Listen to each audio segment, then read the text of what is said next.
رمضان كريم وكل سنة وانتم طيبين. الحلقة اللي فاتت اتكلمنا عن أنواع المنافسة وشكل المنافس بتاعنا ومين المنافس ونحدده بشكل عامل ازاي. الحلقة دي هنتكلم عن المنافس بيقولك ايه طول الوقت. المنافس عمره ما بيبقى ساكت طول الوقت، المنافس دايما بيتكلم معاك. كل إعلان، كل خصم، كل تسعير جديد، كل تصرف بيطلع منه هي رسالة ليك. فالسؤال الحقيقي هنا، هل انت بتفهم كل تصرف المنافس بتاعك بيعمله ولا مجرد مراقبة منك ليه او انك بتخاف من كل تصرف هو بيعمله؟ ومش شرط المنافس عشان يتكلم معاك انه يقعد ويقول لك رايه في البيزنس بتاعك، بالعكس هو بيعبر دايما عن نيته وعن نفسه من خلال تصرفاته مش من خلال كلامه. فمثلا لو هنيجي نمسك تصرفات المنافس اللي بيبيع ارخص منك، تفتكر بيقول ايه؟ المنافس ده باختصار بيقول لك انا مش قادر اضيف قيمه كافيه فانا هرخص في سعري، او عنده ضغط معين في الكاش فلو، او قرر يلعب بالكميات ويضحي بالمارجنز بتاعته. هو هنا بيقول لك انه بيحرق،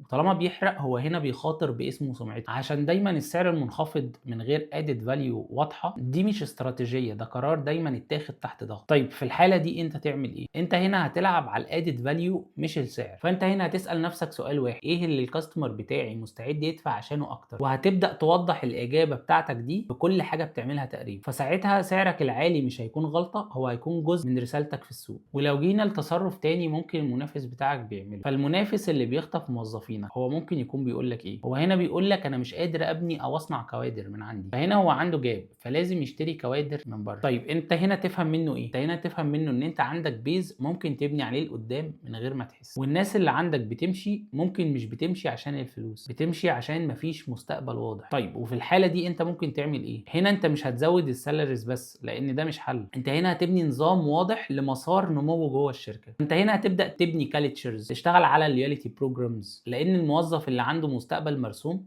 صعب انك تشتريه ب 5000 جنيه زياده في السالري بتاعه. بكل الحركات والتصرفات اللي المنافس ممكن يكون بيعملها، انت ممكن تعمل ايه قصاد ده؟ فانت هنا افتح جوجل شيت وقسم الشيت لثلاثه كولمز. اول كولم هو الاوبزرفيشن، وهنا هتكتب كل حركه المنافس بيعملها. الكولم الثاني هو الانتربريتيشن، وهنا هتكتب التفسير او هو ليه المنافس عمل التصرف ده. ثالث كولم وهو الاخير وهو الريسبونس، انت هنا هتعمل ايه؟ وفي كل رو هتكتب هنا اسم منافس من المنافسين بتوعك، وبعدها سجل حركات المنافسين الاساسيين كل اسبوع، وبعدها هتفسر كل منافس بالتصرف بتاعه هو ليه عمل كده. وبعد كل اسبوع هتتابع التكرارات والتصرفات اللي بتحصل بشكل متكرر، عشان كل تكرار هو نية مش صدفة. فهنا هتفهم اللعبة من قبل ما تحصل. فنصحح هنا شوية مفاهيم، هو المنافس مش بيأثر عليك المسافة زي ما قلنا في الحلقة اللي فاتت، هو بيعرفك الاتجاه من قبل ما يحصل. واللي بيسمع دايما لإشارات السوق وإشارات المنافس بشكل صح دايما سابق بخطوة واحدة. أنا أحمد المهدي، استراتيجيك ماركتنج ادفايزر، بشتغل مع المؤسسين واصحاب الشركات على قرارات الماركتينج من منظور البيزنس. فلو انت سي او مدير او صاحب بيزنس فكل الكلام اللي اتقال ده هو مهم علشانك، والحلقات الجايه تستاهل تتابعها. المنافس كريم.